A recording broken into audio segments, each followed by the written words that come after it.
Gênesis 32 e depois Atos, capítulo 9. Bom, eu quero começar falando um pouquinho do tema, né, que é marcas de uma experiência com Deus. Essa noite eu quero compartilhar com o meu e o seu coração um pouquinho a respeito da importância de você ter marcas de experiência. As nossas experiências com Deus, elas definem a maneira como que nós vivemos, né, nessa vida, por toda a nossa história, vislumbrando, obviamente, como é o desejo de todos nós, também a eternidade em Cristo Jesus. Mas o fato é que as experiências com Deus, elas são tão importantes, que elas podem muitas vezes ser um tipo de combustível para a nossa vida. O que eu estou querendo dizer com isso? Que a tua experiência com Deus, e eu diria que não somente uma, porque boa parte de nós tivemos inúmeras experiências com Deus. Eu mesmo tenho absoluta certeza que eu gastaria aqui hoje todo esse tempo da palavra compartilhando com você sobre experiências que eu tive com Deus. Experiências que foram importantes, experiências que marcaram a minha vida, experiências que de alguma maneira me trouxeram até esse lugar que eu estou hoje. Porque todos esses momentos com o Senhor foram tão marcantes na minha vida, fizeram parte da minha história de maneira tão profunda, que isso me levou a considerar todos os dias a importância de lembrar de cada uma delas, para que realmente o Senhor continue cumprindo a vontade dEle. E a verdade é que fica sempre uma pergunta para o nosso coração: quando foi que você teve a sua última experiência com Deus, por exemplo? É verdade que não é diariamente que nós temos assim impactos profundos e tão marcantes. Normalmente nós estamos ali buscando e depois somos surpreendidos pelo Senhor, mas muitos de nós tivemos experiências profundas e marcantes. E se não, talvez seria um bom exercício aqui lembrar qual foi a experiência que você teve com Deus, talvez lá há alguns anos atrás, que determinou algo para o seu coração e você falou: não, a partir de agora, não, essa experiência foi tão profunda, Deus falou comigo de modo tão direto que a partir de agora o Senhor passa a ser o centro da minha vida. Quando foi que isso aconteceu? E eu tenho certeza que todos nós passamos por experiências como essa, experiências que provocaram em nós um novo tempo, uma nova história, uma nova estação. E tudo isso é bom, porque mostra como que o nosso coração precisa ser dirigido pelo Senhor. Porque hoje, infelizmente, o que nós percebemos é que boa parte das pessoas tem tido experiências meramente emocionais. E eu não sou contra a emoção, porque eu acredito que a emoção também faz parte da nossa trajetória espiritual. Quando Deus toca as nossas vidas, Ele nos toca por completo, incluindo também as nossas emoções. Mas o que eu estou querendo dizer é que muitas vezes a emoção ela é rasa demais para estabelecer algo permanente nos nossos corações. E a gente sempre ouve isso, né? Quando as pessoas elas se agitam, porque, puxa, eu estava lá naquela reunião e senti um arrepio. Eu estava lá naquela reunião, era o momento do louvor e sabe, vem um calorão assim sobre o meu coração. E tudo isso é gostoso, tudo isso é importante, faz parte também. Mas eu queria dizer para você que muitas vezes experiências emocionais por si mesmas não são suficientes para gerar uma fé permanente nos nossos corações. Tal é que se hoje você fizer uma breve pesquisa por aí sobre religião, perguntando para as pessoas qual é a sua religião, boa parte dessas pessoas talvez vá dizer: eu sou evangélico, mas não vou na igreja. Eu sou católico, mas não vou na igreja. Eu já tive uma experiência com Deus, eu já fui religioso. E muitas dessas pessoas tiveram experiências sim, mas foram experiências meramente emocionais. Elas não duraram, elas não perseveraram, elas não ultrapassaram uma geração sequer, pelo contrário. ficaram pelo meio do caminho, não permitiram que aquilo que Deus começou, e a palavra do Senhor tem um versículo que diz exatamente isso, que a obra que Deus começou nos nossos corações, Ele há de completá-la até o dia de Cristo Jesus. Então a vontade soberana de Deus sobre a nossa história é que a obra que Ele começou, Ele vai terminar, amém? Só que muitos de nós às vezes não encaramos isso como uma realidade, como algo importante para as nossas vidas. E achamos que dá para viver de emoções, dá para viver de ambientes, como por exemplo, o culto é maravilhoso e importante, a célula é maravilhosa e importante, mas se você não provocar uma experiência individual sua com o Senhor, tudo que você tem vai ficar apenas ali no grupo grande. Talvez você vai enxergar as pessoas tendo uma vida com Deus, uma entrega, uma caminhada com o Senhor, mas você mesmo não vai experimentar isso, porque você não abriu o seu coração para viver uma experiência completa com Ele. E a gente viu que Jesus lidou muito com isso, com pessoas que se mostravam, ser religiosas. O ambiente que Jesus viveu foi um ambiente de religiosidade externa. Você conhecia o religioso pela sua veste, você conhecia o religioso pelo ambiente que ele frequentava, diferente dos nossos dias e diferente também da mentalidade que Jesus veio trazer. Porque Jesus ele conseguia discernir a maneira com que as pessoas estavam vivendo no seu coração e não no seu exterior. E essa é sem dúvida uma característica do nosso Deus. Quando Davi estava lá prestes a ser escolhido como rei, você vai se lembrar que antes dele, Jessé, o seu pai, já tinha apresentado todos os irmãos de Davi. Todos eles tinham porte de rei, todos eles tinham estatura de rei, todos eles eram combatentes de guerra, só Davi que era o pastorzinho lá de ovelhas que estava no campo.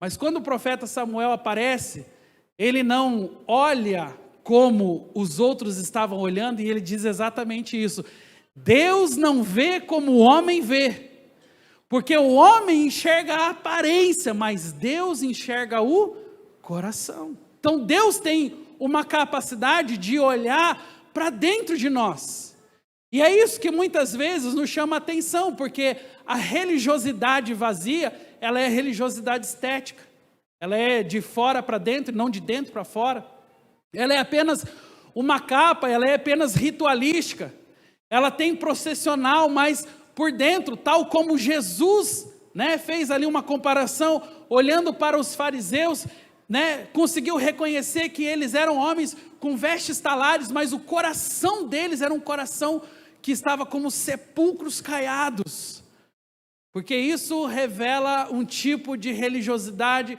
vazia que infelizmente também tem permeado a nossa geração, de pessoas que acreditam ainda hoje que ser um religioso é ir de domingo na igreja, ser um religioso é dar os dízimos e ofertas, ser um religioso é frequentar uma igreja, mas a verdadeira religião é a religião do coração, é aquela que nos conecta com o Pai, e na grande maioria das vezes isso acontece no nosso ambiente secreto. Na grande maioria das vezes isso acontece no lugar interior, onde o Senhor está lá tratando as nossas vidas, tratando os nossos corações, e isso não aparece, igreja. Isso é algo muito íntimo entre você e o Senhor. Isso é algo que quebra os paradigmas da geração visível, da geração que está hoje buscando mais o holofote, mais as vestes talares, mais o reconhecimento exterior do que aquilo que Deus pode produzir dentro dos nossos corações. E hoje eu quero falar sobre dois homens que viveram experiências diferentes, em tempos diferentes, mas que deixaram legados espirituais tão importantes para as nossas vidas. Eu vou falar um pouquinho hoje sobre Jacó e a experiência que ele teve lá em Gênesis 32, no Val de Jaboque, e em paralelo com isso, gerações depois, muito depois, já no Novo Testamento, vamos falar um pouquinho sobre a experiência de Paulo, quando, de alguma maneira, aquele homem também foi encontrado pelo Senhor. Mas falando um pouquinho sobre Jacó, uma das coisas que realmente nos vem à mente quando nós lembramos de Jacó, qual é a primeira coisa que vem à nossa mente? Um momento de transformação que aquele homem viveu na sua vida. A experiência do Val de Jaboque, onde Jacó de mero Jacó passou a ser Israel, passou a ser filho de Deus. Isso realmente nos leva a pensar sobre a importância que nós temos, sobre a importância do povo de Deus. Aquela experiência que ele viveu lá há mais de 4.000 anos antes de Jesus, ela toca as nossas vidas até o dia de hoje. Você lembra que Jacó estava fugido do seu irmão quando saiu de sua casa e foi para a casa de Labão, que era o seu tio. De alguma maneira, o seu tio, que também acabou se tornando seu sogro, meio que o escravizou, meio que talvez ali prendeu ele por alguns anos de sua vida, porque ele estava lá, na verdade, em busca também de casamento. E a Bíblia fala que ele trabalhou 7 anos, por Raquel, mas quando os 7 anos se cumpriram, na verdade ele não recebeu Raquel, ele recebeu Lia, porque foi uma estratégia, foi uma armada do seu sogro, porque dizia aqui na nossa casa não se entrega a mais nova antes da mais velha. Então ele recebeu Lia, mas a Bíblia diz que em uma argumentação do seu sogro, ele teve que trabalhar mais 7 anos por Raquel. E a Bíblia diz que ao todo foram então 14 anos que esse homem trabalhou, e ali quase que escravizado pelo seu sogro, ao longo desses 14 anos, e ao final dele, ele recebeu a sua, vamos dizer assim, o seu direito de sair com as suas filhas. E ele sai em uma jornada que levaria muitos dias, com gado, com família, com rebanho, com tudo que eles tinham, porque eles eram um tipo de pessoas nômades. Mas a gente sabe também que havia uma história antes disso, e que havia uma briga muito grande entre Esaú e Jacó, os dois irmãos que se desentenderam lá no passado. E o que aconteceu foi que, mesmo quando ele estava ali de retorno, regressando para a sua terra, ele sabia que Esaú também estava vindo à sua direção.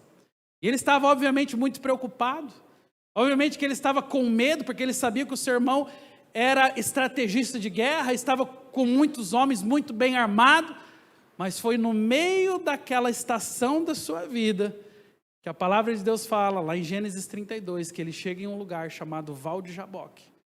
E ali o anjo do Senhor se apresenta a ele, e começa como que uma batalha entre eles, e ele sabe que aquela é a grande oportunidade da sua vida, é a grande oportunidade de viver a maior e mais incrível experiência de sua história, que mudaria a sua vida de uma vez por todas. E essa experiência que Jacó teve não mudou só a vida dele, não mudou só a vida da sua família, mas mudou a vida de todos nós. Não fosse Jacó ter se submetido a uma experiência com Deus, nós não estaríamos aqui hoje. E você já parou para pensar que se talvez você não se submeter a uma experiência com Deus, os seus filhos amanhã podem não estar na presença de Deus, os seus netos amanhã também podem não reconhecer o Deus de Israel, porque você evitou uma experiência com o Senhor. Aquele era um momento limite na vida de Jacó, e eu creio que talvez boa parte das experiências que nós vivemos, elas acontecem realmente em momentos limites da nossa história. Quando as coisas estão indo assim, em situações difíceis, que vão de mal a pior. Quantas vezes já vimos pessoas que estavam ali no fundo do poço, já não tinha mais para onde cavar. Elas perceberam, eu estou no caminho errado, eu não estou fazendo do jeito certo, eu não estou fazendo do jeito de Deus. E muitas vezes chegar nesse lugar, ou seja, chegar no fundo do poço, pode ser a melhor oportunidade das nossas vidas para reconhecer a importância de uma experiência com o Senhor, de se agarrar de novo nele, de reconhecer que a nossa vida não tem sentido, que a nossa história não será devidamente contada se nós não nos agarrarmos à experiência que podemos ter com o Senhor. E como é maravilhoso ter essa experiência, gente. Como também é triste que pessoas deixam para viver essa experiência somente quando estão lá no fundo do poço, quando na verdade poderiam hoje mesmo se entregar ao Senhor, quando na verdade podiam nesse momento, nessa estação da sua vida reconhecer: Senhor, sem a tua graça, sem o teu amor, sem a tua direção eu não sou nada, eis-me aqui, eu me entrego à tua presença. Mas boa parte das pessoas, infelizmente, deixa chegar no último momento. Quando as coisas já estão assim, em situação de calamidade. E assim foi também o filho pródigo. Você lembra muito bem dessa história? Estava lá ele sendo despertado para a maior experiência de sua vida. Depois de sair de casa, depois de gastar todo o seu dinheiro, depois de festar, depois de fazer tudo que ele achou que preencheria o seu coração, daquele vazio imenso que ele tinha dentro dele, ele conseguiu reconhecer: nada substitui o Senhor. E foi nesse momento que ele fez uma das declarações mais importantes da Bíblia, e talvez seja a declaração que muitos de nós já fizemos em algum momento, que é a declaração seguinte. Ele fala: e caindo em si. Essa frase, gente, é a frase do momento final da vida, daquele reconhecimento de que não deu pelas minhas próprias mãos, pelo meu próprio braço, pela minha própria forma de interpretar a vida, não deu certo, e caindo em si.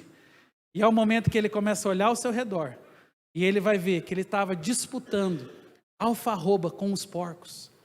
E ele vai dizer assim: olha onde que eu cheguei, olha a situação que eu estou, olha o momento difícil que eu estou vivendo. E eu acho que muitas pessoas vão viver isso, infelizmente.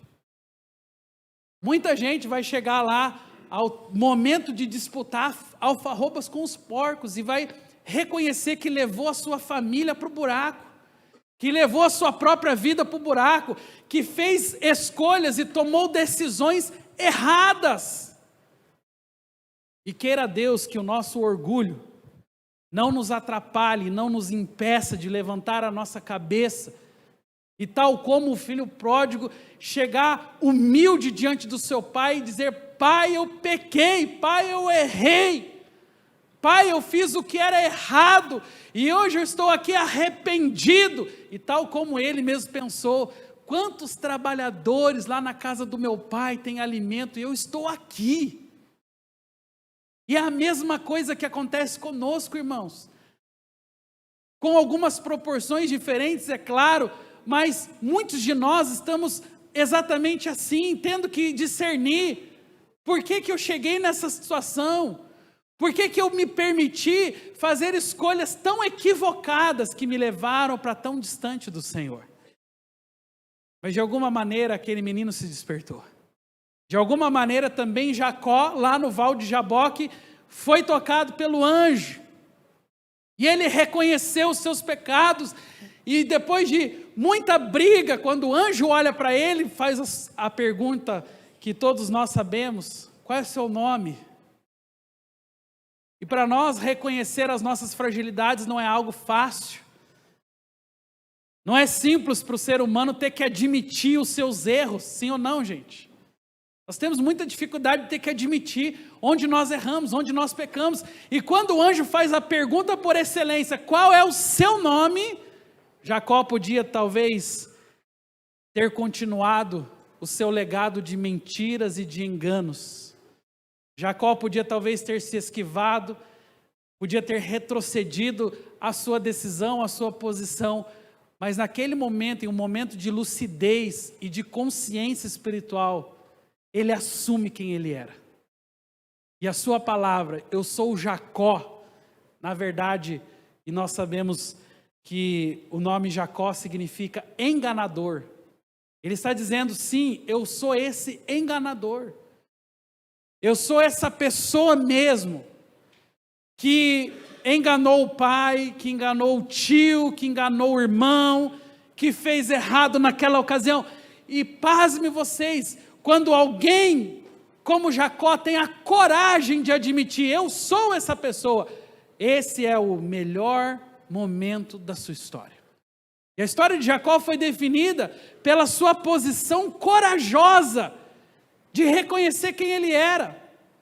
Porque boa parte das pessoas querem as bênçãos, querem as mudanças, querem ver Deus agindo em sua vida, mas não tem a coragem, não tem a ousadia de reconhecer os seus erros, de humildemente se curvar perante o Senhor e dizer: pai, pequei.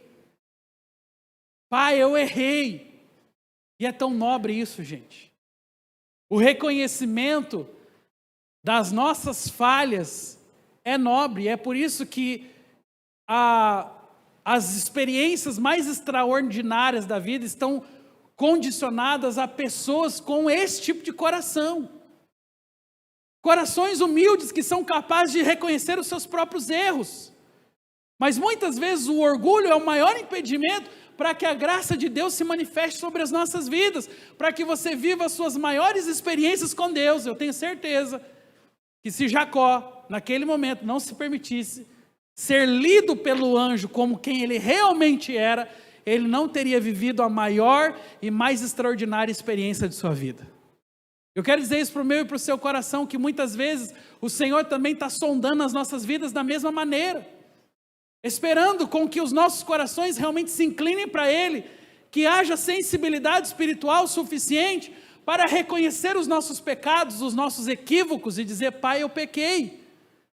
Senhor, eu já não sou mais digno, nem mesmo de ser chamado de teu filho, mas eis-me aqui, Senhor. E esse é o momento mais extraordinário na vida de um homem e de uma mulher que teme o Senhor. Quando Moisés estava lá, diante daquela chama que se ardia, nós lembramos que uma frase do alto veio sobre ele. A Bíblia fala: Moisés, tire a sandália dos seus pés, porque o lugar onde você está pisando é uma terra santa. A sandália era o único ponto que separava Moisés da manifestação de Deus. E quando Moisés tira aquela sandália e ele pisa novamente naquela terra, a glória de Deus invade aquele lugar e ele vive a sua maior experiência espiritual. E dali foi definido a história do povo de Israel. Mas por que isso? Porque alguém se humilhou, porque alguém reconheceu, porque alguém ouviu a voz de Deus e obedeceu ao chamado do Senhor. E às vezes o que está atrapalhando você de chegar a Deus nem é algo assim tão extraordinário, nem é algo assim que você tem que fazer um movimento muito grande. Pode ser como Moisés, uma mera sandália. Talvez está faltando alguns centímetros, talvez está faltando algumas poucas ações, alguns poucos posicionamentos para que você realmente se coloque em um lugar onde o Senhor abençoará a sua vida novamente.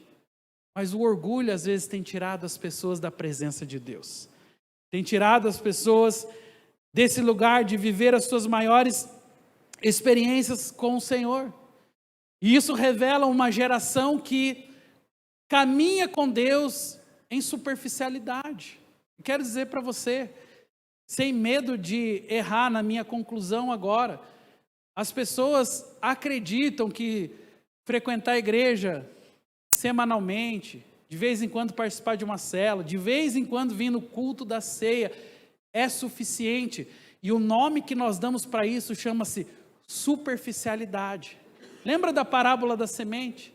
A Bíblia fala claramente que o semeador saiu a semear.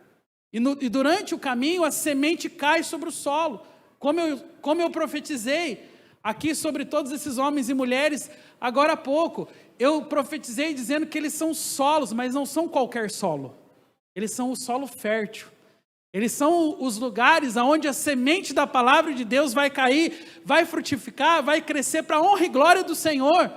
Mas também nós temos que reconhecer que muita gente hoje é solo duro. A semente cai, a semente tenta fazer o papel dela, que é penetrar sobre o solo, mas a dureza do coração, as vaidades, a vida, vamos dizer assim, dupla, muitas vezes tira dessa pessoa a possibilidade de receber a semente da frutificação. Mas não é só isso. Na parábola da semente a gente tem os espinhos, por exemplo, onde a Bíblia fala que sufocando não permitiam que aquela semente crescesse e desse frutos. E quantas coisas têm sufocado a nossa vida? Quantas coisas têm sufocado a possibilidade de você frutificar para a honra e glória do Senhor? São as inquietações da vida, são as nossas necessidades, são os nossos sonhos, os nossos objetivos, porque as pessoas estão assim hoje.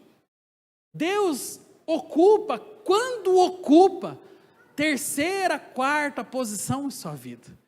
Deus não é o centro da sua história. Ah, pastor, você há de entender que eu acabei de me formar, então olha, eu tenho toda a minha carreira pela frente, ok. Mas o que diz que você não pode viver uma carreira de sucesso glorificando a Deus? Ah, mas olha, eu estou num momento da minha vida está tão corrida, eu tenho tantos compromissos, eu tenho tantas coisas para fazer. É verdade. Quando você fala isso, na verdade você está subestimando todos os que também têm a mesma coisa para fazer. Todos nós aqui trabalhamos, temos vida, temos filhos, temos família, temos demandas, mas no meio de tudo isso, se nós não reconhecermos que Deus precisa ocupar um lugar de proeminência na nossa vida, que Deus não pode ser uma parte apenas da nossa história, mas sim o centro de todas as coisas, então, como a semente que caiu naquele solo, muitos de nós deixaremos de frutificar. Porque o Senhor não trabalha com superficialidade, pelo contrário, a palavra de Deus, todas as vezes que fala sobre relacionamento, usa a analogia da raiz, de um solo que absorve aquela semente, ela vai crescer tão profundamente, né, ela vai tão para baixo quanto ela vai para cima.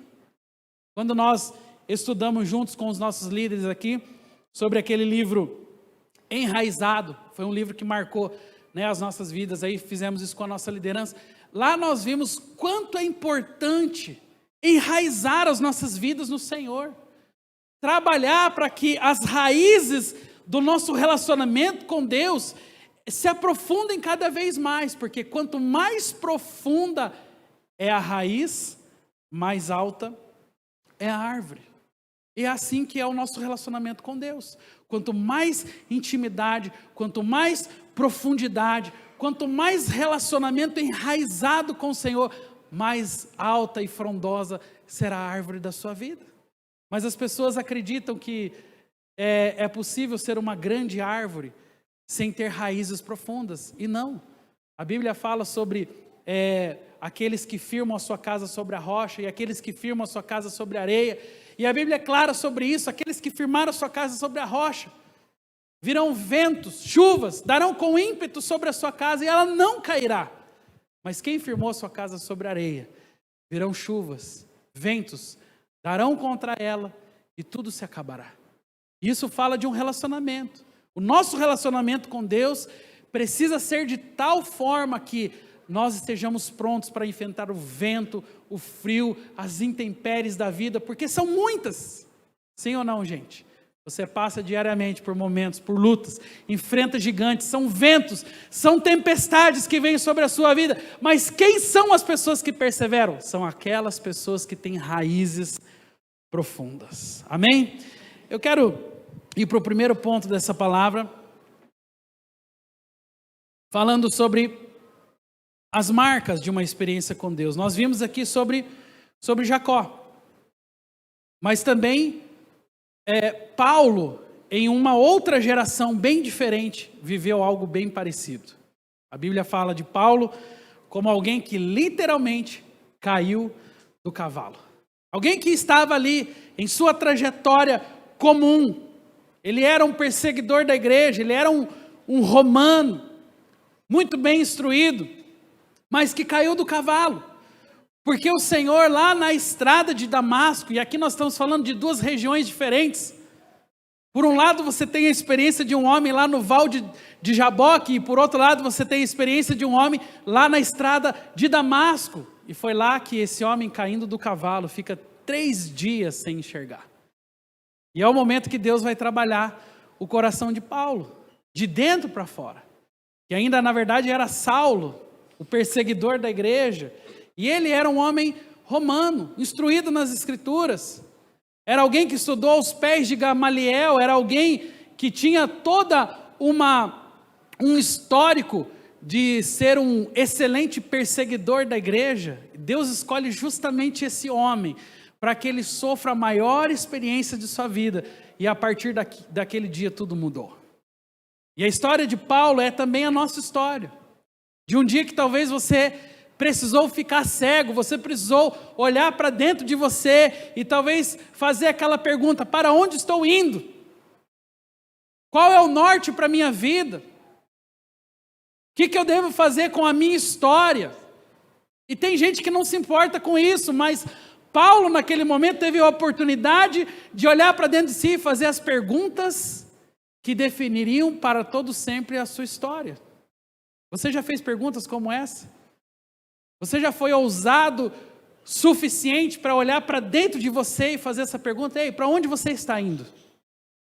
Porque nós olhamos ao nosso redor, olhamos para as pessoas, olhamos o que está acontecendo à nossa volta, mas muitos de nós não temos coragem de olhar para dentro de nós mesmos e fazer essa pergunta sincera: para onde você está indo? Onde você quer chegar? Ou onde você acha que você vai chegar tomando decisões por si mesmo? Paulo cai do cavalo, mas aquela experiência de cair do cavalo, na verdade, foi a experiência que levantou ele na vida, que fez ele enxergar um mundo diferente, que fez ele concluir que a graça e a bênção do Senhor não se compara com todos os títulos que ele adquiriu em Roma. Hebreu de hebreus, quanto à lei fariseu, quanto ao zelo perseguidor da igreja, da tribo de Benjamim, que era uma tribo assim, muito orgulhosa de ser uma tribo de guerreiros. Mas ele fala: tudo isso deveras considero como perca por causa da sublimidade do conhecimento de Cristo Jesus. Em outras palavras, ele estava dizendo: tudo aquilo que eu conquistei na minha vida não é nada comparado com aquilo que eu conquistei em Deus. Essa é uma boa lição para a nossa geração. O que é que nós queremos tanto conquistar assim, que se compara com a glória de Cristo, que se compara com as bênçãos de Deus? Não há nada que se compara. Mas hoje as pessoas estão cegas. De alguma maneira elas estão obcecadas e buscando realizações, experiências, conquistas materiais que muitas vezes não suprirão sequer 1% de sua vida. Porque quando se trata de alma, irmãos, o buraco é mais embaixo. Quando se trata de vida espiritual, nós precisamos reconhecer que há necessidades que são urgentes, que são básicas. Mas as pessoas acham que coisas, que pessoas, que circunstâncias vão ocupar o lugar de Deus assim, e vão levar você a uma vida feliz e a uma vida abençoada. Jamais! Ninguém, nem circunstância, nem conquistas materiais, é capaz de suprir só aquilo que Deus vai suprir. Por isso Paulo teve que chegar a esse momento de raciocínio lógico: nada se compara. Nenhuma conquista, nenhum título que eu tinha lá em Roma chega aos pés do conhecimento da sublimidade que é o amor de Cristo Jesus. E todos esses dois homens viveram experiências incríveis. E a primeira conclusão sobre as experiências deles é que a experiência deles é uma experiência visível. Diga comigo assim: experiência visível. Então, o que nós entendemos é que quando você tem uma experiência com Deus, ela será visível. Diga comigo assim: encontro com Deus pressupõe transformação. Quem fala que teve um encontro com Deus verdadeiro, nós entendemos que essa pessoa sofreu mudanças significativas na sua vida. Não tem como dizer eu encontrei com Deus e sou a mesma pessoa. Não tem como dizer que o Senhor agora entrou na minha vida, mas eu continuo com as mesmas práticas, eu continuo enrolando as pessoas, eu continuo adulterando, eu continuo, vivendo imerso em pecado. Não tem como, porque ou o Senhor entrou na minha vida e um incômodo muito grande surgirá sobre a minha alma, de modo que agora eu vou temer ao Senhor, mesmo continuando pecador, porque sabemos disso, o pecado está em nós, mas não vivendo na iniquidade. Há uma diferença muito grande entre reconhecer que nós somos pecadores e pessoas que vivem imersas na iniquidade. Então, quando o Senhor habita em nossos corações, há uma transformação muito evidente, e ela começa a se manifestar. ela é uma mudança que surge, começa primeiro aqui no coração, ninguém está enxergando. Quando Deus começa a tratar, a trabalhar, ministrar o coração de uma pessoa, provavelmente ao seu redor, nos primeiros dias, talvez até mesmo nos primeiros meses, não será tão perceptível aos olhos. Mas é impossível que em algum momento isso não se manifeste. Porque o Senhor começa a fazer de tal forma que aquilo que Ele está fazendo em nossa vida vai começar a transbordar. Pessoas cheias de Deus, cheias do Espírito Santo, elas transbordam, e elas transbordam para outras vidas. Então é impossível que você viva uma experiência com Deus e vidas não sejam tocadas ao seu redor. Ainda tem gente que acha que vai ser o 007 da fé, né? O espião secreto, ele leva a Bíblia secretamente na sua bolsa, para que ninguém descubra que ele é um cristão. Não dá, gente. É melhor assumir essa Bíblia logo, né? Coloca a Bibliona embaixo do braço, que as pessoas saibam mesmo, você é uma nova criatura. 2 Coríntios 5,17 diz, as coisas antigas passaram, eis que se fizeram novas todas as coisas. Tenha orgulho disso, tenha alegria de saber que você está em um novo patamar da tua vida. Tem gente que sente vergonha disso, eu não entendo. Fala, não é possível, gente. Nós deveríamos sentir orgulho de estar vivendo as melhores mudanças da nossa vida, de estarmos nos submetendo ao único que realmente conhece a nossa vida, que é o Senhor Jesus, e não envergonhados disso, pelo contrário. Então, as marcas que Deus traz ao nosso coração são visíveis, as coisas velhas passam, então tudo vai mudar ao nosso redor, a maneira de nos relacionar com as pessoas, a maneira de nos comunicar com as pessoas, sabe? A maneira com que nós enxergamos o mundo e as estações que o mundo está vivendo. Hoje nós temos um olhar muito negativo, um olhar muito crítico sobre as pessoas, sobre as coisas, e eu sei que você tem motivos, como eu tenho, suficientes para muitas vezes desconfiar. Mas sabe, Deus quer nos levar a patamares maiores, aonde mesmo com tudo aquilo que nós reconhecemos sobre a natureza humana, haja sobre nós um espírito de misericórdia, possamos enxergar, mesmo nas pessoas que estão andando por caminhos mais tortos, a esperança para ele. Deus quer mudar a história desse homem, Deus quer fazer a diferença nessa família. Nunca podemos nos esquecer que quando os discípulos estavam lá, totalmente desconfiados, porque Jesus estava chegando em Roma, e os discípulos estavam dizendo, Senhor, mas o Senhor vai entrar aí, as pessoas querem te matar, as pessoas querem te perseguir, não é bom entrar nesse lugar agora. Mas Jesus, quando entra em Jerusalém, na verdade, quando ele entra em Jerusalém, a Bíblia fala que a primeira coisa que ele faz, ele dá uma olhada boa assim, e a conclusão dele, vejo que são ovelhas que não têm pastor.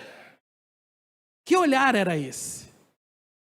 Que olhar diferente era esse, que enquanto todo mundo via o perigo, enquanto todo mundo via a possibilidade de traição, via a possibilidade de perseguição, alguém olha com misericórdia. E é sobre isso que eu creio que o Senhor quer nos levar a refletir essa noite. Porque muitos de nós talvez não temos exatamente essa sensibilidade para enxergar o que está acontecendo ao nosso redor. Para olhar para as pessoas além daquilo que as pessoas dizem, porque hoje, para muitos, político nenhum presta, pastor nenhum presta, homem nenhum presta, são pessoas generalistas, que muitas vezes não conseguem enxergar possibilidades de transformação, de cura, de restauração. Gente, pasmem vocês, eu já vi pessoas que tinham vidas iníquas, que eram usadas pelas trevas, mas hoje estão rendidas aos pés de Jesus. Aqui nessa casa mesmo nós temos homens e mulheres que têm histórias, que um dia viveram ali imersos em trevas, entregues a Satanás, mas hoje estão seguindo o caminho da fé, estão buscando o reino de Deus, a sua justiça, estão se consagrando ao Senhor, porque não subestime o que Deus pode fazer. Nessa geração que nós estamos vivendo, Quando você olha para as notícias, quando você olha para o cenário ao nosso redor, vem uma sensação de desesperança. Para onde vai esse mundo? O que vai acontecer? Desde que o mundo é mundo, gente, o caos está habitando nessa terra. E a verdade mesmo é que não há problema nenhum com a terra em si, mas com o pecado que está sobre a terra.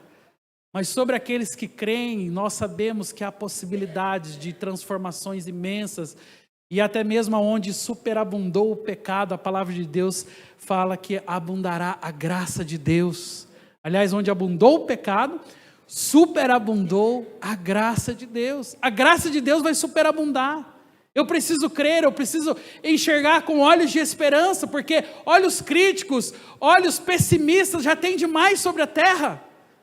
Aproxime-se de uma pessoa e você vai ver alguém dizendo assim: olha, a coisa está difícil, e fique esperto que vai só piorar. As pessoas têm um prazer em falar que vai piorar, eu não sei porquê, gente. E eu falo, gente, nós somos o povo da esperança. Nós somos o povo que crê pelos olhos da fé que todas as coisas podem ser transformadas pelo poder de Deus. Então, se você está enxergando uma realidade difícil, talvez seja a hora de usar essa perspectiva visível e ser a diferença lá no seu trabalho. Está todo mundo murmurando, está todo mundo falando mal, está todo mundo falando que as coisas só vão piorar, e você, ops, alto lá. Eu creio em um Deus que faz novas todas as coisas. Eu creio em Deus que é capaz de restaurar. Eu creio em Deus que restaura casamentos, que tira empresas da falência. Eu creio em Deus que cura o ser humano. Então há uma diferença sobre você. Quando você é sal e luz, a diferença é visível. Você é notado no meio das pessoas como alguém que traz a esperança e não o pessimismo, não o derrotismo, não esse espírito de falência que está sobre a terra, que está sobre os casamentos, que está sobre as pessoas, mas ao contrário, você é a luz do mundo, e você está brilhando a luz do Evangelho, que é a glória de Cristo, amém?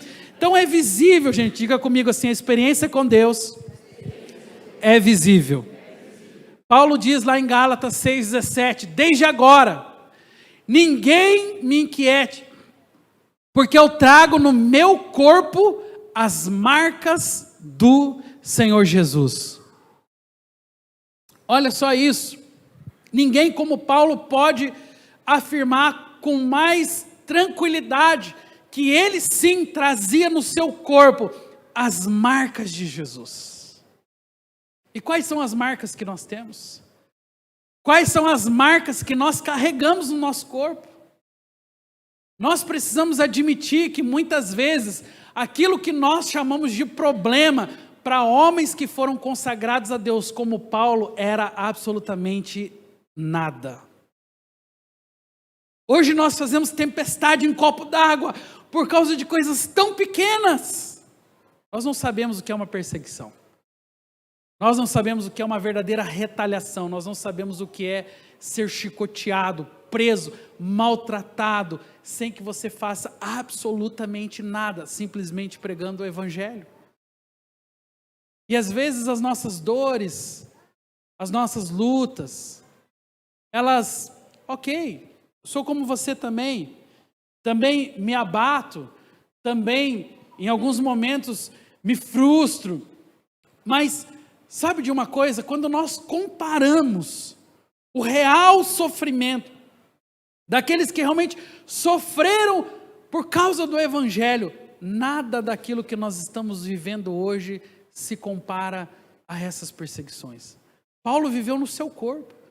Ele não estava dizendo que só o nome dele foi prejudicado. Ele não estava dizendo que somente ele perdeu o seu emprego em Roma. Ele não estava falando sobre algumas situações difíceis que aconteceram em sua vida. Não, ele estava carregando, era visível, as pessoas viam, esse homem está pagando um preço muito alto por aquilo que ele está declarando, pela fé que ele leva. E às vezes nós achamos que isso não tem importância, mas tinha muita importância. Paulo pagou um preço alto, como outros homens e mulheres que foram mártires pela igreja também pagaram, mas no intuito desses homens e mulheres sempre foi a glória de Cristo, a exaltação do nome do Senhor. E sabe, se hoje nós vivemos numa geração livre, e queiramos Deus que vamos viver livres para todos sempre, mas precisaremos lutar pela nossa liberdade, nós nunca podemos esquecer do preço alto que foi pago pelas gerações passadas. Das perseguições que aqueles que trouxeram o Evangelho antes de nós sofreram e foram tão duras, do preço alto que eles pagaram, para que hoje houvesse liberdade. Nós temos uma igreja de portas abertas. Vá à China e você não verá uma igreja como essa aqui, em uma rua pública de portas abertas. Vá em qualquer país do Oriente Médio e você verá uma pressão muito grande sobre as igrejas. Vá em lugares onde a perseguição é brutal sobre pastores, sobre homens e mulheres de Deus, e você verá quão livre você é, quanto que você tem de oportunidade de expressar tudo aquilo que Deus já fez em sua vida. Paulo estava dizendo, eu carrego no meu corpo as marcas de Cristo. Ele está aqui dizendo também em Coríntios, quais eram essas marcas? Ele fala em trabalhos, muito mais em prisões, em açoites, sem medida, em perigos, em morte, muitas vezes, 5 vezes recebi dos judeus uma quarentena de açoites menos 1, fui 3 vezes fustigado com varas, 1 vez apedrejado, em naufrágio, 3 vezes, 1 noite e 1 dia eu passei na voragem do mar, em jornada muitas vezes, em perigos de rios, em perigos de salteadores, em perigos entre os patrícios, em perigos entre os gentios, em perigos na cidade, em perigos no deserto, em perigos no mar, em perigos entre os falsos irmãos, em trabalhos e fadigas, em vigílias muitas vezes, em fome, sede, em jejuns, muitas vezes em frio, nudez, além das coisas exteriores, há o que pesa sobre mim diariamente, a preocupação com todas as igrejas. E eu pergunto, qual é o seu problema? O que está te afligindo? Quando olhamos para o que um homem de Deus passou, a pergunta é, qual é nosso problema? E tem gente que está diminuindo o seu relacionamento com o Deus Todo-Poderoso por causa de coisas tão pequenas e superficiais, fáceis de serem superadas. Sabe, irmãos, as lições da vida desses 2 homens de Deus podem contribuir muito na nossa própria história. Olhar a vida de alguém que já esteve lá nesse lugar de aflição, de dores, de perseguição, nos faz lembrar que nós somos pessoas livres para expressar tudo o que Deus tem em nossa vida. Isso nos faz lembrar que você é livre para derramar do amor de Deus sobre a sua família. Você é livre para derramar do amor de Deus sobre as pessoas do teu trabalho, da tua faculdade, sobre as pessoas com quem você convive. Porque se o Evangelho é visível na sua vida e pessoas não estão sendo impactadas do seu lado, tem alguma coisa errada. Se eu vivo imerso nos meus problemas, eu estou olhando só para o meu umbigo, e tem gente que ama isso. Tem gente que gosta de ser a vítima. Tem gente que gosta de ficar ali lambendo as suas próprias feridas e passa boa parte da sua vida lamentando os seus erros, lamentando os seus desastres, se culpando por tudo aquilo que a vida acarretou sobre si. Mas esse é um buraco muito fundo. Esse é um abismo que chama outro abismo, porque não leva você a qualquer projeção espiritual. E esse lugar da vítima não é o lugar que Deus te chamou para estar. Eu não sei quem passou aqui, mas não era para passar não. Aqui, deixa aqui. Mas esse lugar não é o lugar que Deus chamou você para estar. O lugar que Deus te chamou para estar é o lugar do testemunho, de superação, de lutas que você viveu, mas que para a glória de Deus você superou. De momentos, estações difíceis que você passou, mas hoje você pode levantar as mãos para os céus e falar, Senhor, muito obrigado, porque pela tua graça fui salvo, minha família está no teu altar, a minha vida está rendida aos teus pés. E se nós temos isso, meus irmãos, nós temos tudo. Então saia desse lugar que Deus não te chamou para estar. Saia do lugar do vitimismo. Pare de lamber as suas feridas, pare de olhar só para o seu próprio umbigo e comece a olhar ao seu redor.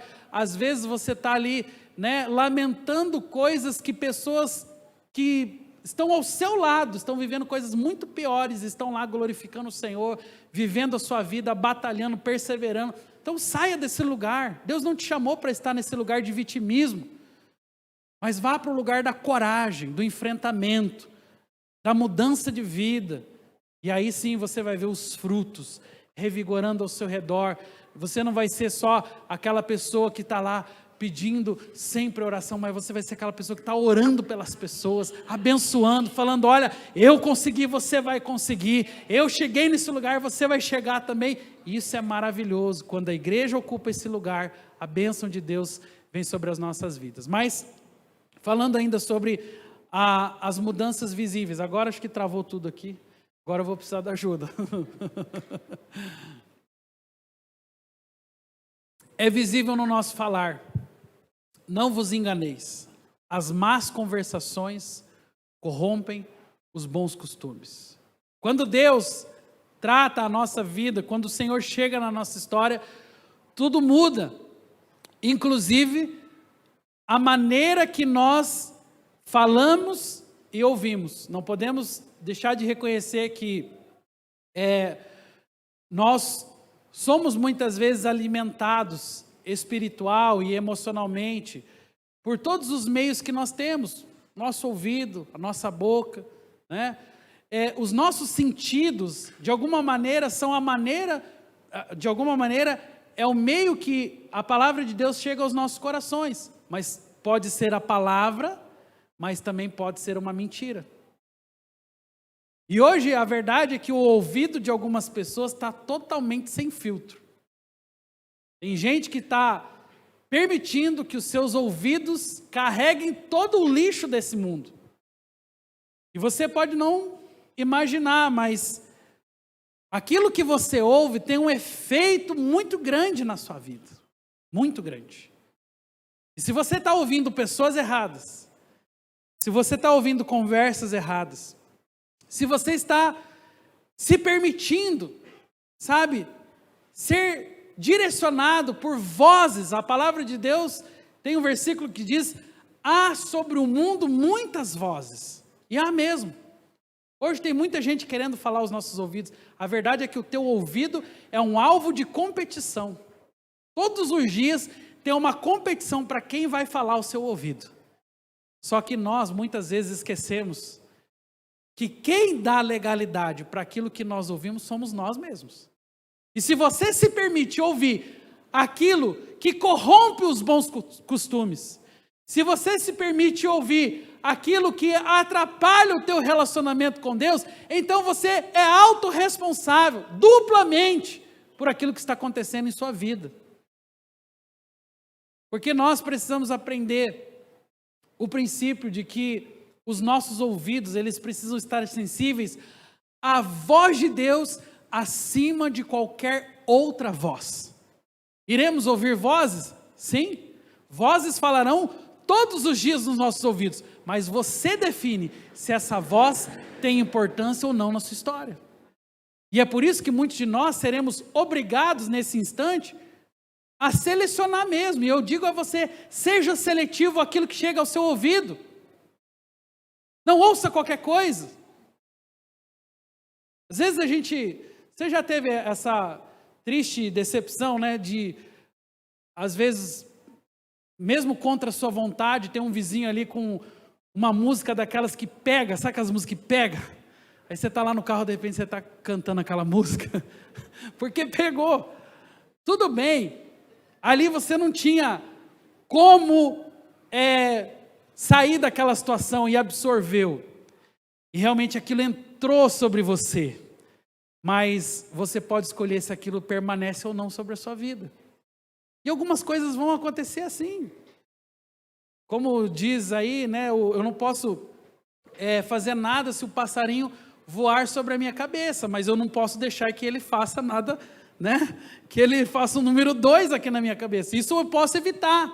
Porque se nós não selecionarmos aquilo que nós estamos ouvindo, gente, nós vamos acabar sendo moldados pela cultura desse mundo, pelas vozes de pessoas que não têm princípios, que não conhecem o Senhor, que não temem ao Senhor. Mas também nas nossas amizades. Bem-aventurado o homem que não anda no conselho dos ímpios, que não se detém no caminho dos pecadores, que não se assenta na roda dos escarnecedores. Antes, o seu prazer está na lei do Senhor e na sua lei medita dia e noite. Então, selecionar as nossas amizades ajuda também. Você precisa, muitas vezes, fazer uma limpa no ciclo de relacionamentos.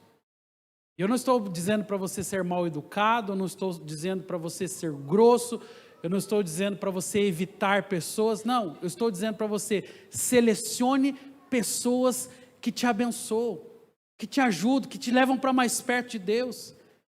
Nós temos que convir, irmãos, tem gente que só atrapalha, tem gente que só leva você para baixo, tem gente que só te desestimula, tem um monte de gente que não acredita em você, mas ao mesmo tempo você nem imagina, tem um monte de gente que acredita em você, que é capaz de ver em você um homem de Deus, uma mulher de Deus, um empresário de sucesso, uma pessoa próspera, um homem, um pai de família incrível, só que pessoas erradas podem legar também um espírito errado no teu coração.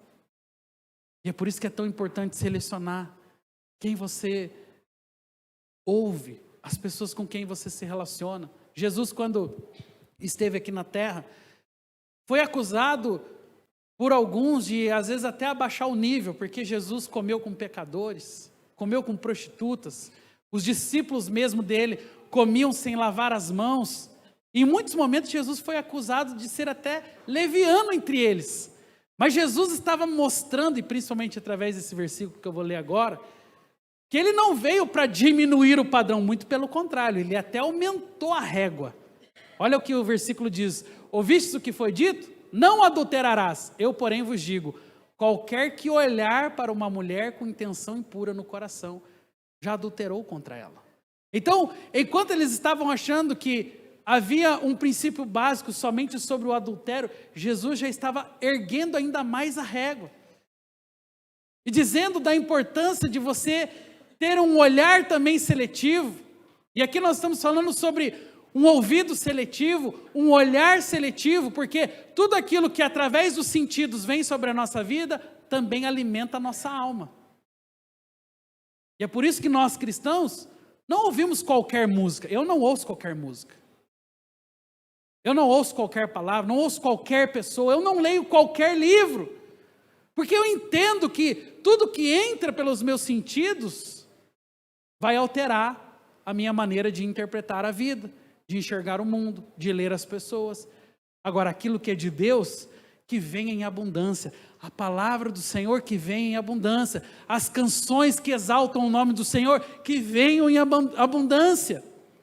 Mas hoje tem uns crentes, leviano, coloca um forrozinho aqui, um sertanejo ali, um funkzinho ali, e acha que tem nada a ver. Não, pastor, tem tudo a ver. Isso vai moldar a sua vida, porque a cultura desse mundo é sutil, é sorrateira, mas é maligna e destrutiva. E você hoje está vendo aí um monte de família destruída, um monte de casamento destruído, porque fica lá, aquelas músicas sertanejas falam só sobre corno, chifrada. Você acha que alguém que fica ouvindo isso o dia inteiro vai absorver o que sobre a sua vida, gente? Ele vai só pensar em infidelidade conjugal, ele vai só pensar em pular cerca, porque a música está falando, está moldando o seu cérebro e falando para você, ó, isso aí é legal. É o capeta falando ali e destruindo a vida das pessoas. Então, precisamos ser mais seletivos. Vou pedir para o louvor já subir aqui, eu estou terminando. Então diga comigo assim: visível, influenciadora e permanente. E eu vou terminar só com essa palavra, dizendo para você que também, da mesma forma com que Deus trabalha na nossa vida de forma visível e nos leva a influenciar e não sermos influenciados, aquilo que Deus faz, diga comigo, aquilo que Deus faz é permanente. Então, É muito importante sabermos disso, irmãos. A palavra, ela diz assim no Salmo 92, que o justo florescerá como a palmeira e crescerá como o cedro do Líbano. O cedro do Líbano é uma árvore centenária e é, se eu não me engano, se não for a mais alta, uma das mais altas que existe. E é interessante estudar sobre o cedro do Líbano. Ele aparece algumas vezes nos Salmos, mas é uma árvore que tem raízes muito profundas, exatamente porque ela precisa subir muito alto. Isso fala das intempéries que ela vai sofrer também. E a vida de um homem de Deus, de uma mulher de Deus, é feita também de lutas, de momentos de tribulação. Quantas tempestades uma árvore centenária, por exemplo, não suportou? Quantas chuvas fortes, quantos ventos, quantos momentos de seca aquela árvore não suportou, mas ela está lá, frondosa, vigorosa, ela está lá, permanente, no lugar onde ela foi plantada. Isso só é possível porque ela tem raízes muito profundas. Deus nos chama para desenvolver raízes profundas também, para que possamos suportar as intempéries da vida, para que possamos, como diz o Salmo, florescer como a palmeira, ser revigorados como o cedro do Líbano. E isso fala de uma vida plantada na presença do Senhor. Eu gosto muito do Salmo 1, e entre tantas conclusões, dicas, de sabedoria que o livro de Salmos nos dá, tem uma que talvez nos leve a pensar sobre a importância de nós estabelecermos um vínculo de fidelidade com o Senhor. O Salmo 1, no verso 3, ele diz que nós somos como árvore. Diga comigo assim: eu sou como uma árvore. E o salmista continua dizendo: uma árvore plantada junto à corrente de águas, que no devido tempo dá o seu fruto, e cuja a folha não murcha, e tudo quanto ele faz será bem-sucedido. Quantos querem ser bem-sucedidos? Amém? A palavra fala: você é como árvore plantada junto a ribeiros de águas. Ribeiro de água fala da presença de Deus. O ribeiro de água fala do toque do Espírito, desse alimento que nós temos em nossa alma e precisamos tanto dele. E nós somos como árvores plantadas junto a ribeiros de água. No devido tempo, está dizendo a palavra, daremos o fruto. Mas tudo aquilo que faremos, segundo o que a Bíblia nos diz, nós seremos bem-sucedidos, nós prosperaremos.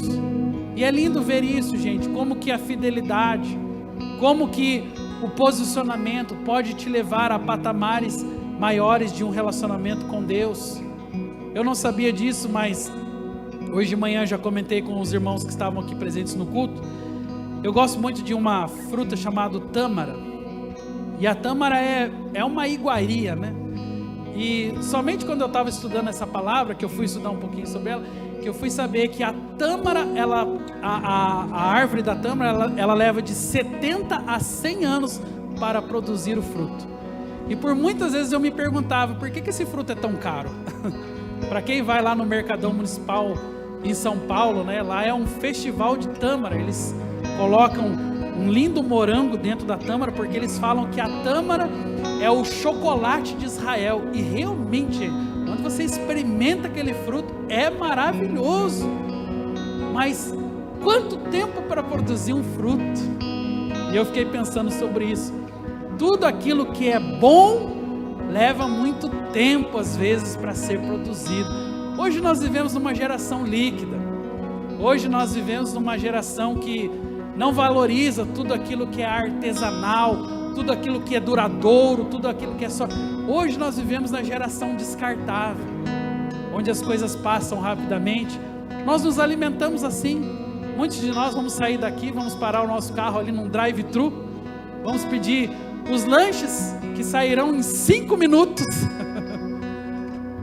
porque nós estamos acostumados a uma vida que muitas vezes revela quão líquido nós estamos espiritualmente falando, e precisamos aguçar os nossos sentidos para perceber que as coisas de Deus, ou seja, as coisas que permanecem, têm um preço.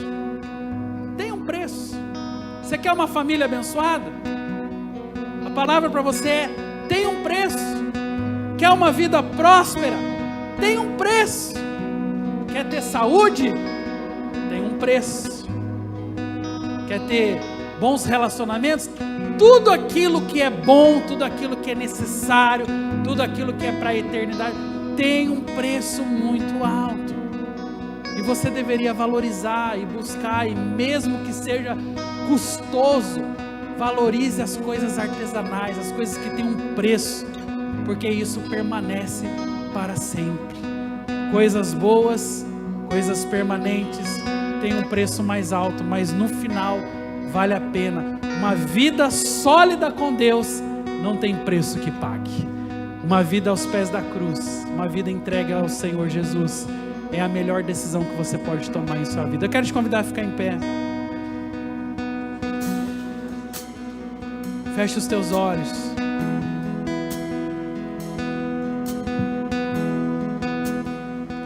Eu estou aprendendo a estar cada dia mais satisfeito em Ti. À medida em que Te conheço mais, tudo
Essa noite abrimos os nossos corações, Jesus. Essa noite reconhecemos que não há nada que se compare à glória do Senhor sobre a nossa vida. Ah, Senhor, como Paulo, hoje também refutamos tudo aquilo que outrora tinha mais valor em nossa vida.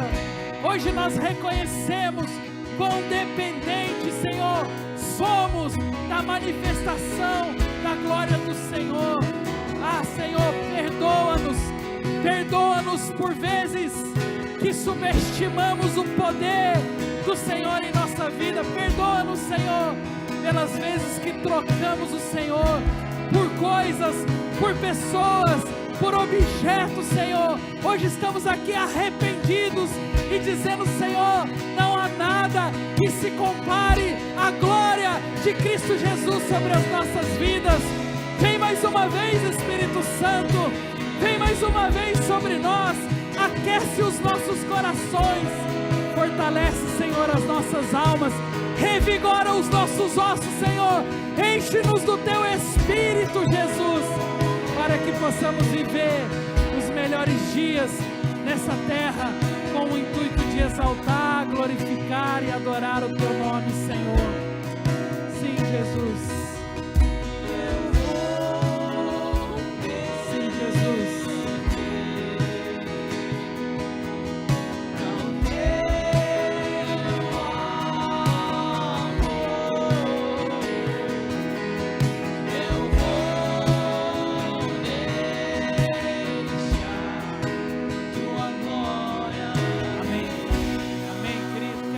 Você coloque uma de suas mãos assim sobre o teu coração. Eu creio que essa noite é uma noite para você. Você tem uma oportunidade muito grande de entregar o seu coração novamente ao Senhor, de talvez clamar ao Senhor, se porventura você deixou com que o seu coração se esfriasse, se porventura o teu relacionamento com Deus se tornou algo superficial ao longo dos anos, se as decepções, se as frustrações, se as lutas tiraram você do lugar da presença de Deus.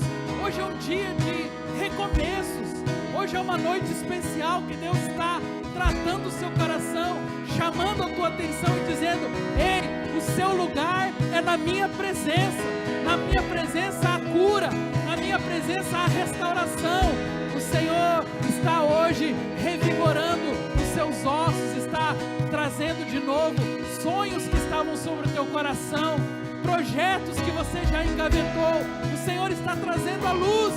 Se permita hoje ser invadido pela graça de Deus.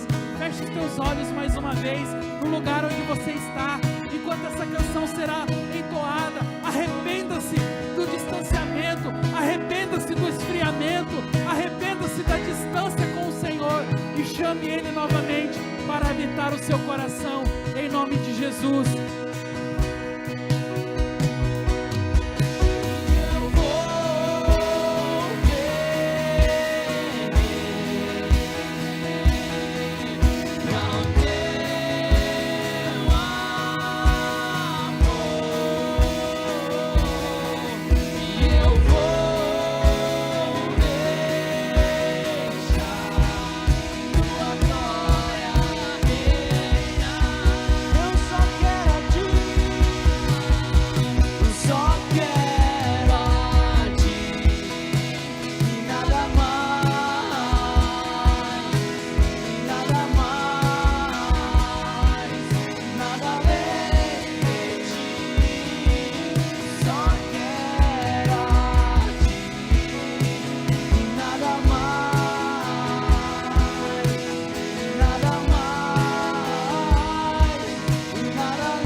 Obrigado por essa noite, gratos somos por tudo que o Senhor já fez na nossa história. Hoje reconhecemos com gratidão nos nossos corações, que a tua misericórdia foi abundante sobre as nossas vidas.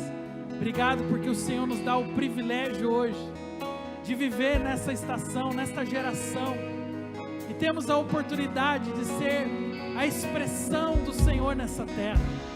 Somos o sal, a luz, somos aqueles que invadirão as trevas e declararão que o nome do Senhor tem poder para curar, libertar, restaurar as famílias.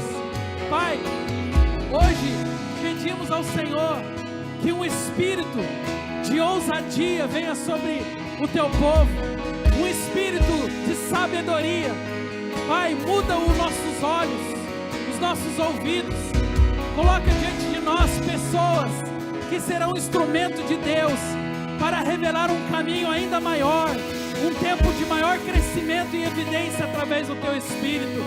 Que a tua graça, Senhor, seja abundante sobre os nossos corações. E hoje, Pai, nós te agradecemos por tudo aquilo que o Senhor tem feito. Pai, eu declaro sobre os meus irmãos e irmãs uma semana de vitórias, Pai. Que onde eles estiverem, onde eles colocarem a planta dos pés, ali, Senhor, haverá mudança e transformação. Usa o teu povo como sinal da bênção do Senhor nessa terra, Pai. Eu profetizo, Pai, famílias restauradas. Eu profetizo, Pai, um novo tempo na história do teu povo, Senhor. Aqueles que hoje ouviram a tua voz, não endureceram o seu coração, haverá sobre ele novidade de vida, Pai. E eles testemunharão quão abençoado, quão diferente é uma vida aos pés do Senhor. Obrigado por tudo que o Senhor tem feito, mas ainda temos expectativa de algo maior que o Senhor fará. Os nossos corações anseiam pela manifestação da glória do Senhor nesse tempo e nessa estação das nossas vidas.